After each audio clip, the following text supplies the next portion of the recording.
కాంగ్రెస్ ప్రభుత్వ తీరు, రాష్ట్ర ముఖ్యమంత్రి వ్యవహార శైలిని రాష్ట్ర ప్రజలందరూ కూడా గమనిస్తూ ఉన్నారు. రేవంత్ రెడ్డి తీరు ఎట్లా ఉందంటే, దొంగతనం చేసిన దొంగనే జనంలో పడి దొంగ దొంగ అని బిగ్గర వచ్చిందట. ఇవాళ రేవంత్ రెడ్డి తీరు కూడా అట్లా ఉంది. రుణమాఫీకి ఎగనామం పెట్టిండు, పైగా రుణమాఫీ చేసినట్టు పోజులు కొడుతున్నాడు. ఇప్పుడు నువ్వు పాక్షికంగా చేసినా అంటే తప్పకుండా ఒప్పుకుంటాం, పూర్తిగా చేసినా అంటే మేము ఒప్పుకోవడానికి సిద్ధంగా లేము. నువ్వు ఆగస్టు 15లోగా రుణమాఫీ మొత్తం చేసి తీరుతా అని దేవుళ్ళ మీద ఒట్లు పెట్టినావు, కానీ చేసింది ఏంది? పాక్షికంగా మాత్రమే చేసినావు. నేను పాక్షికంగా చేసిన తప్పయింది అని క్షమాపణ అడుగు, లేదు నీకు నిజాయితీ ఉంటే రాజీనామా చేయి. కానీ మొత్తం చేసిన అని చెప్పి నువ్వు నోరు బిగ్గరగా చేసుకున్నంత మాత్రానో, బూతులు మాట్లాడినంత మాత్రాన ప్రజలు క్షమించరు, బీఆర్ఎస్ పార్టీ నిన్ను వదిలిపెట్టదు. మీ రుణమాఫీ కథ ఎట్లుందంటే, వెనకటికి ఎవడో పంచపాండవులు అంటే మంచం కోళ్ళ వలె ముచ్చటగా ముగ్గురు అని చెప్పి 2 ఏళ్ళు చూపించిందట. గట్లున్నది కాంగ్రెస్ రుణమాఫీ కథ.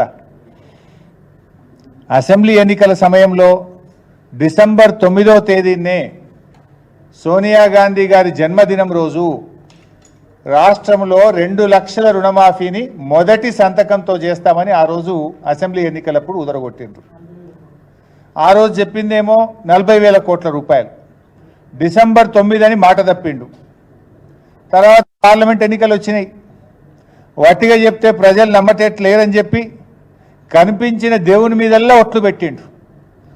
ఏ ఊరికి పోతే ఆ దేవుడి మీద ఒట్టు పెట్టి ఆ రోజు 31,000 కోట్లు అని చెప్పిండు.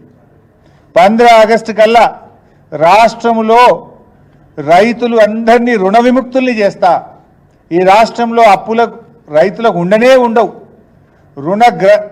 రుణగ్రహీతలుగా ఉన్న రైతులన్నీ కూడా నేను అప్పు కట్టి వాళ్ళందరినీ రుణ విముక్తులు చేస్తా అని చెప్పి మరి ఆ రోజు ఉపన్యాసాలు చెప్పిండు.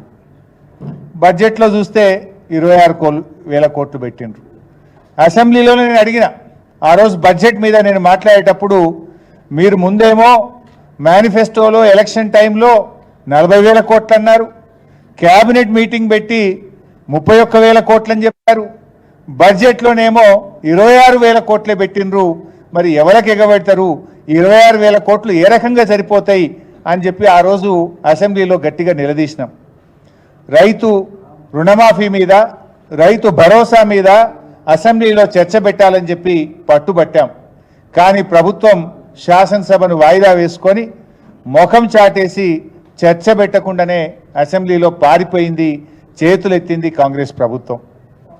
మరి మొన్న 15 ఆగస్టు నాడు ముఖ్యమంత్రి గారు ఖమ్మం జిల్లాలో మాట్లాడుతూ రుణమాఫీ అయిపోయిందని ప్రకటించిండు. సరే నిజంగానే చేసిండేమో లెక్కలు చూసినాం. లెక్కలు చూస్తే ఆయన చేసింది 17,000 కోట్లు 22 లక్షల మంది రైతులకు మాత్రమే చేసిండ్రు. అసెంబ్లీ ఎన్నికలప్పుడు ఏం చెప్పిండ్రు? 40,000 కోట్లు అని చెప్పిండ్రు. ఇప్పుడు తీరా చేసింది 17,000 కోట్లు, అంటే 23,000 కోట్లు కోత పెట్టిండ్రు.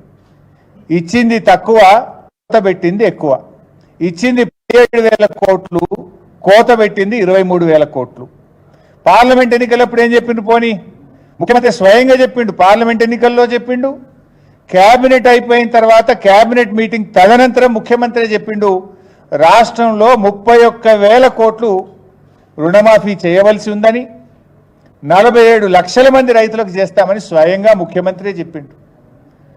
మరి 31,000 కోట్లు అని చెప్పి ఇవాళ చేసింది ఎంత? 17,000 కోట్లు, అంటే 14,000 కోట్లు కోత పెట్టిండు. 14,000 కోట్లు కోత పెట్టి రుణమాఫీ అయిపోయిందని మాట్లాడతాడు. నీది నోరా మోరా? ముఖ్యమంత్రి ఏం మాట్లాడిండో కూడా ఒకసారి చూపిద్దాం, మీరే చూడండి ఒకసారి.